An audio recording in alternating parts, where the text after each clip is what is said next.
Nós estamos numa série dos 12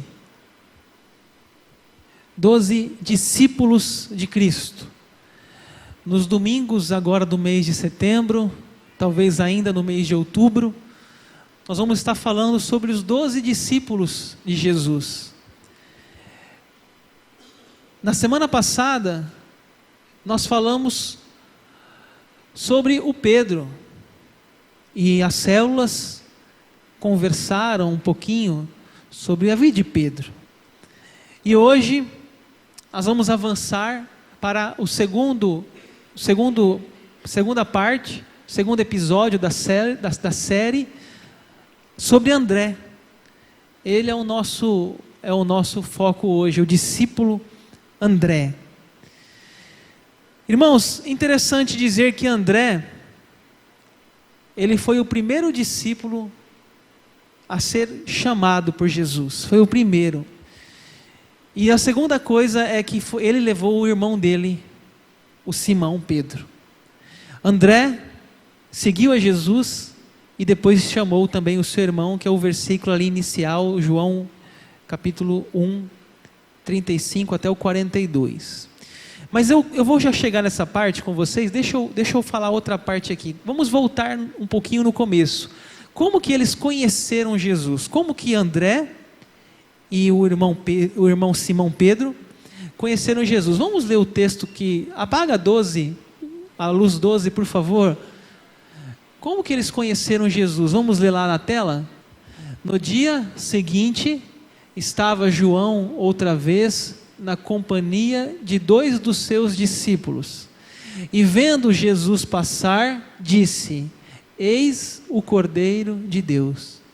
Os 2 discípulos, ouvindo dizer isto, seguiram Jesus. Aquele João que fala ali é o João Batista, irmãos. Deixa eu explicar para vocês a história. João Batista tinha discípulos. A Bíblia fala, os discípulos de João. E João, ele pregava o quê? Que viria o Messias, que viria o Cristo, e ele estava só abrindo o caminho, ele estava só preparando o caminho, ele não era o Cristo. E nisso, após o batismo de Jesus, o João Batista, ele fala para André, ali está, um deles é André, e depois o André vai falar para o irmão, Simão Pedro, ali é o discípulo amado, João e o André. E vendo Jesus passar, o João Batista falou assim: aí está aí o Cordeiro de Deus. E aqueles 2, o André e o João, ou o João e o André, começaram a seguir a Jesus, pararam de seguir o João Batista, e começaram a seguir Jesus. Aí você fala assim: ah, pastor, mas aí então eles abandonaram João? Não.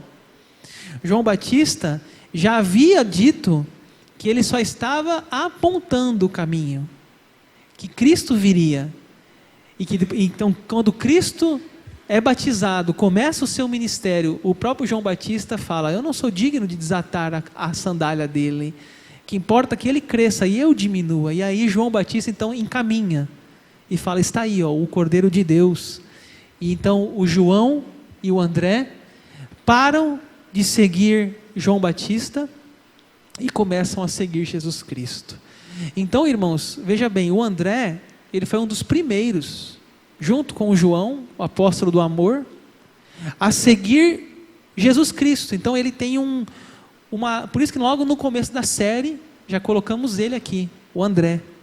Ele tem um fator importante nessa série, foi um dos primeiros discípulos. Tem um termo, o que está escrito na tela? Trabalhando nos bastidores. O que significa esse termo? Quando tem uma peça de teatro, geralmente a gente vê o ator que está ali, ou atriz. A gente não sabe que tem muitas pessoas trabalhando nos bastidores. Por exemplo, aqui na igreja, tem pessoas trabalhando nos bastidores. Tem um pessoal lá na mesa de som, tem um pessoal passando o slide da tela, tem o diácono que está numa porta, tem algumas pessoas no ministério infantil, lá no berçário, cuidando de um bebezinho para a mãe e o pai poder assistir o culto. Então, tem várias coisas acontecendo nos bastidores. Alguém que preparou uma água, encheu a água para colocar aqui no púlpito. Então, irmãos, isso é o que? É um trabalho que a gente fala de bastidor, ou seja, ele não está em destaque, aquela pessoa. Ela não está aqui na frente cantando e nem está pregando a palavra, mas ela está de alguma forma nos bastidores, auxiliando, preparando as coisas para que a coisa aconteça. Alguém que chegou mais cedo ligou o ar-condicionado, alguém que veio limpar aqui o templo, os banheiros, para a gente chegar aqui hoje, está limpa a igreja, o banheiro está limpo. Então, isso chama-se trabalhando nos bastidores, ou seja, elas não estão no palco, elas não estão nas luzes, elas não são conhecidas às vezes, mas elas contribuem para que aconteça a cena do teatro ou o culto. Então, quando a gente fala assim, trabalhando nos bastidores, a gente se refere a esses heróis, heroínas, gigantes da fé, que obedecem a Deus de forma muitas vezes silenciosa, de forma muitas vezes sem destaque, de forma muitas vezes desconhecida. E nós então falamos que o André se encaixa. O André não é um discípulo conhecido. Se você vê na Bíblia, não vai aparecer o nome André várias vezes. É um discípulo desconhecido, mas também teve um papel importante ali naquela época, nos apóstolos de Jesus. Olha lá, em segundo plano, veja bem, você vê lá na Bíblia falando muito sobre Pedro, Tiago e João. André era irmão de Pedro. Possivelmente André estava junto várias vezes com os outros três. Possivelmente esses quatro, Pedro, Tiago, João e André, eram os mais próximos de Jesus. Vou repetir: Pedro, Tiago, João, nessa ordem, e depois o quarto, André. Ele era uma pessoa que estava sim perto de Jesus, mas a Bíblia não fala muito dele. Olha bem, o nome André aparece 9 vezes, vou repetir, o nome André aparece só 9 vezes no Novo Testamento, 9 vezes, tá? Então, ele era o que? Um desconhecido. Se falasse assim, você conhece Pedro? Claro, conheço Pedro. Você conhece André? Esse aí eu não conheço não. O Pedro era popular, né? O Pedro era muito conhecido, tanto que escreveu duas cartas, né? Primeira e segunda Pedro. Não tem na Bíblia uma carta de André. Ele não escreveu nenhuma carta. Ele era uma pessoa, irmãos, que trabalhava nos bastidores. Ele está em segundo plano. O irmão Pedro se destaca mais. Mas assim, sabe o que é bonito? O bonito é que ele não se sente ressentido, ele não se sente frustrado, ele não se sente desanimado, porque Deus tem um propósito para cada um. O que seria, como eu disse, do culto ou de um teatro, sem todo esse conjunto de pessoas? Então, o André, ele entende o chamado dele. O chamado dele foi o quê? Levar o seu irmão a Cristo, que foi Pedro. Pronto, já só dele fazer isso, Pedrão já fez o resto.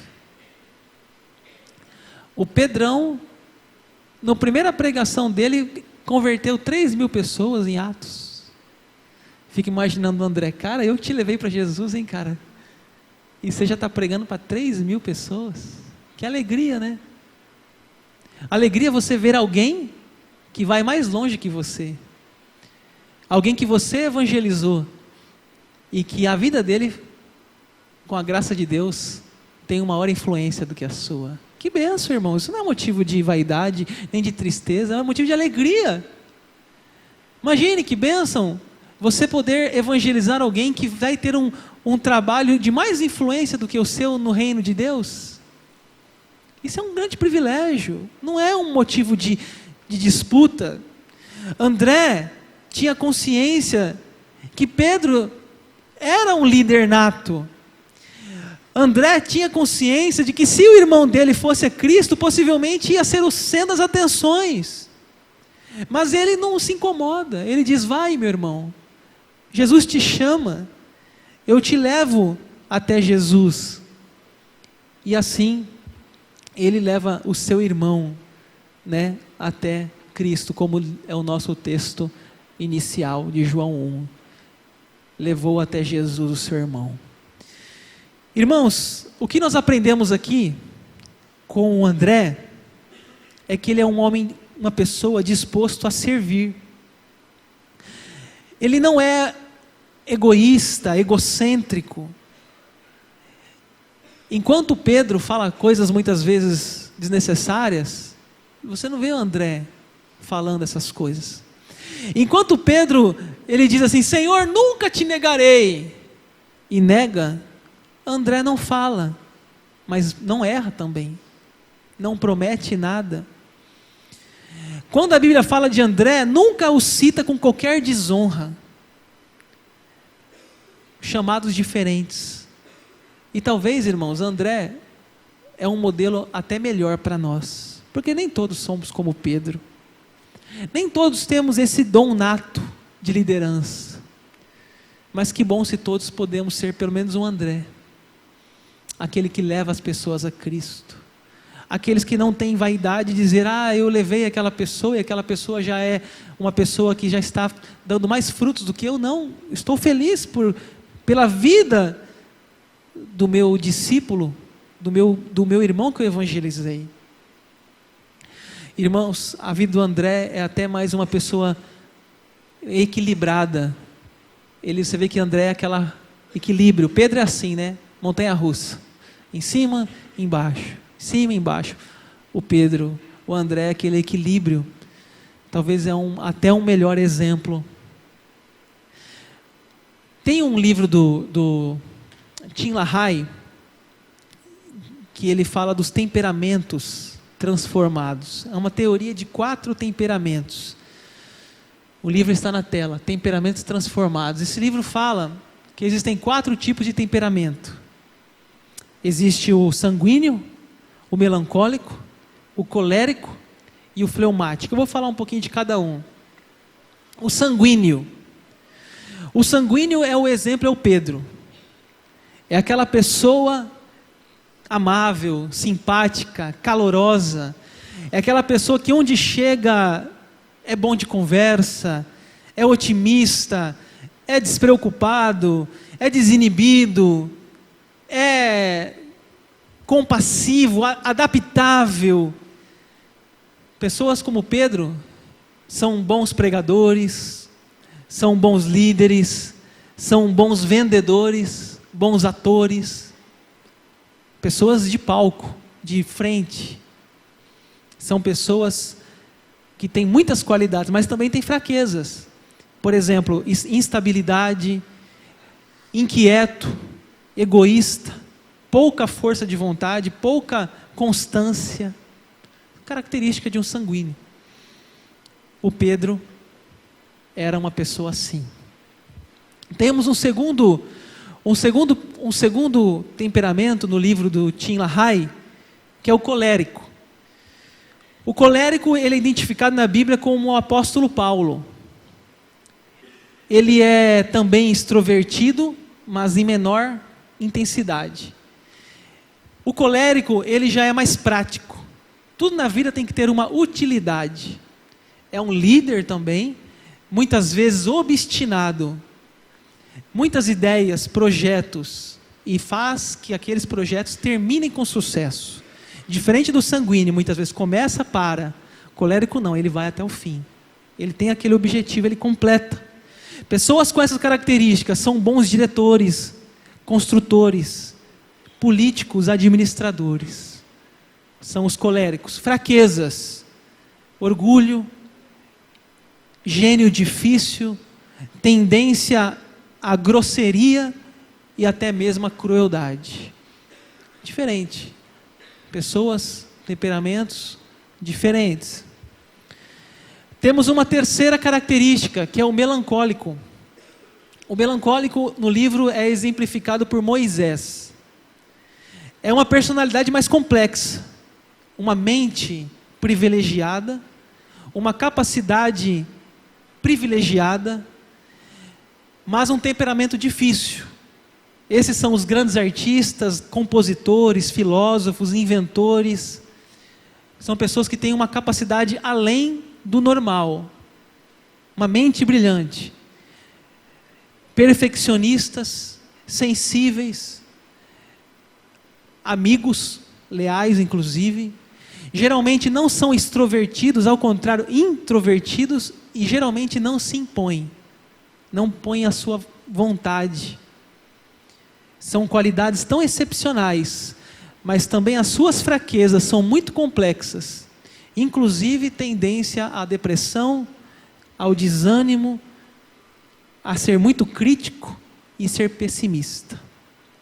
Uma característica também que a gente percebe em pessoas, nosso dia a dia, os melancólicos.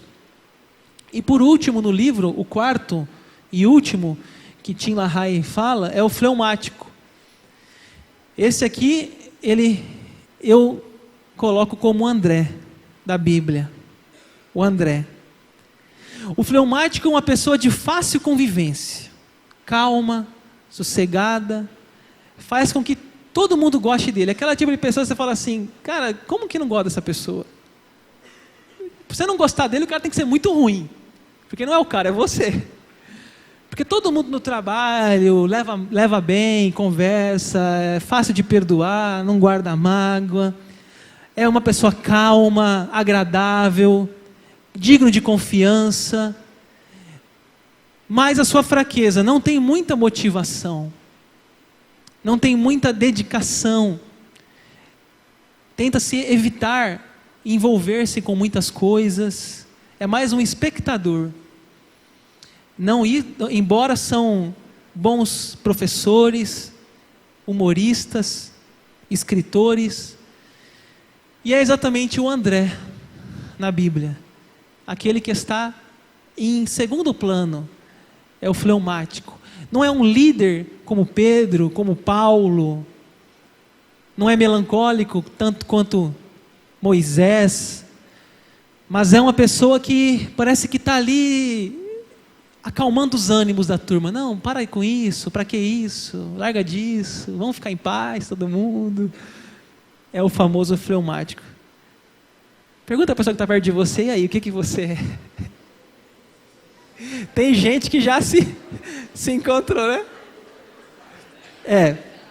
No livro, ele fala que você pode ter uma mistura, até de 2 ou 3, mas sempre ele destaca 50%. Né? Há um destaque. 50%, por exemplo, de sanguíneo, e aí você tem 25 e 25, mas tem pessoas que é só aquilo, né? Só um mesmo. Você olha para aquela pessoa e fala, esse aí não tem como enganar. É um sanguíneo nato, é o Pedrão mesmo, né? Então é o nosso André, né? É o fleumático. Irmãos, olha para mim, para a gente ir para o final aqui, ó. Depois na célula vocês vão poder conversar mais sobre os temperamentos. Uma das coisas bonitas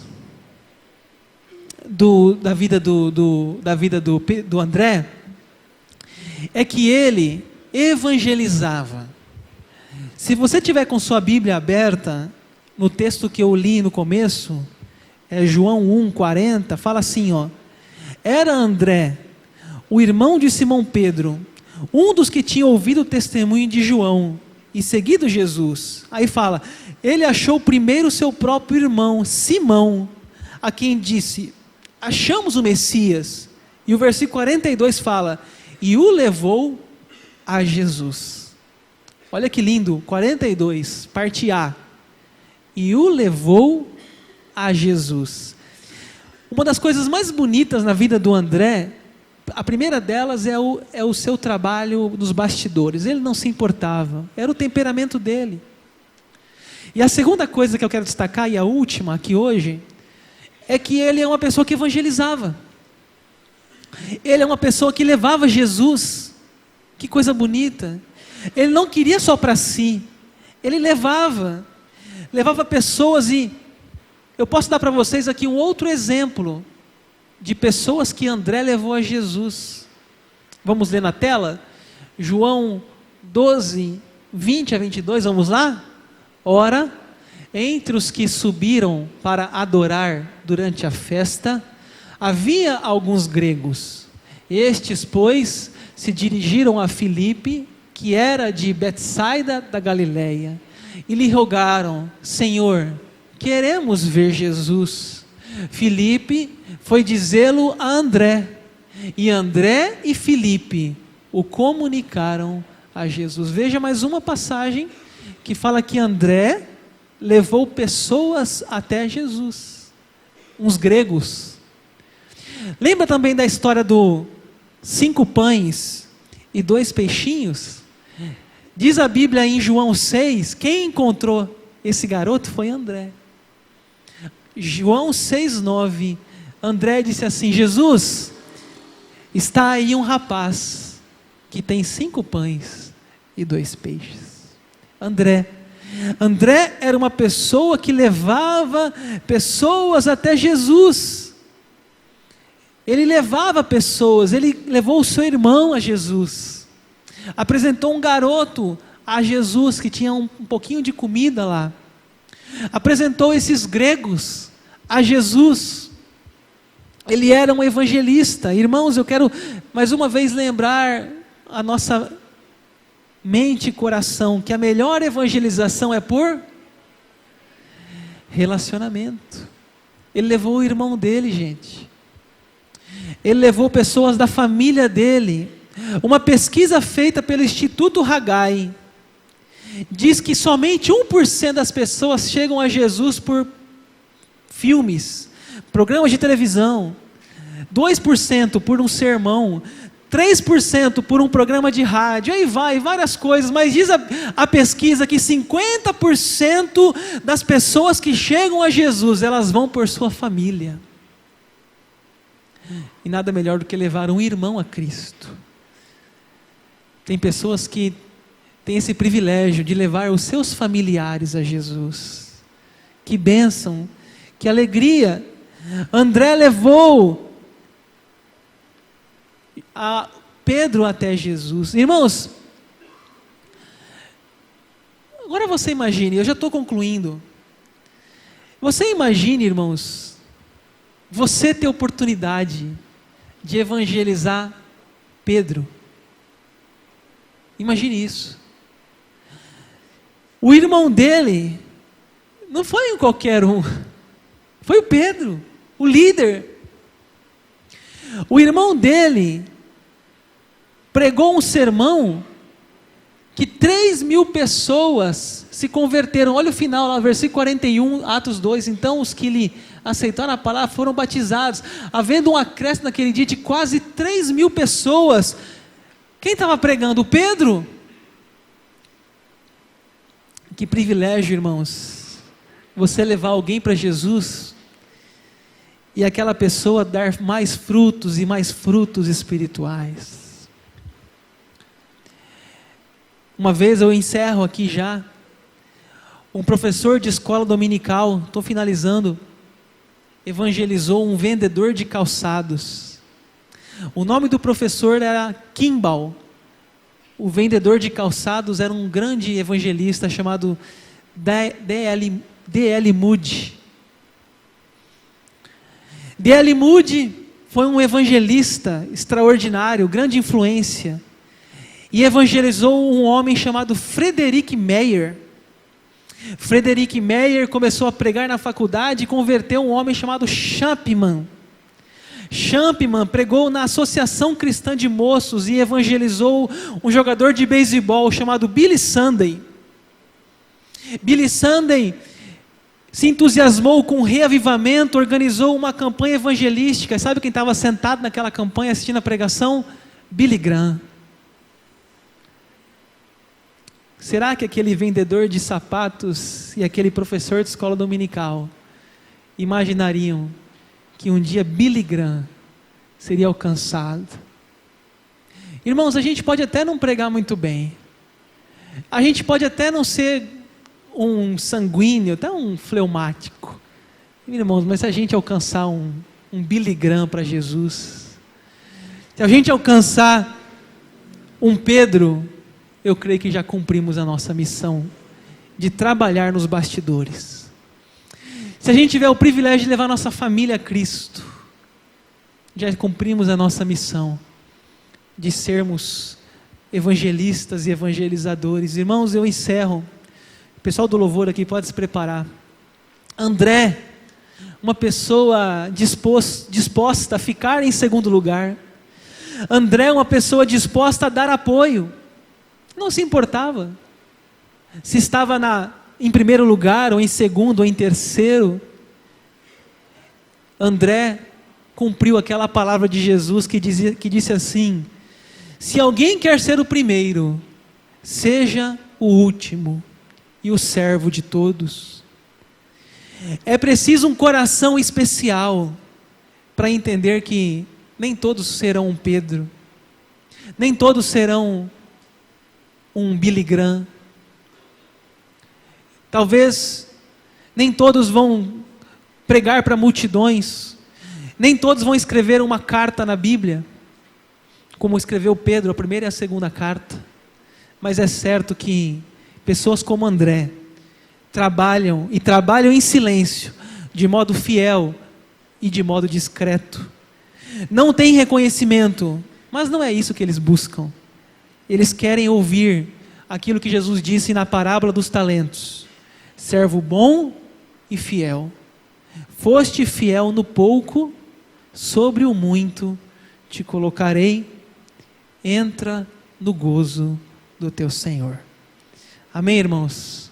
Que possamos assim cumprir, cada um de nós, o seu chamado. Algum de nós como Pedro, alguns de nós talvez como André, não importa, todos trabalhamos para o mesmo reino,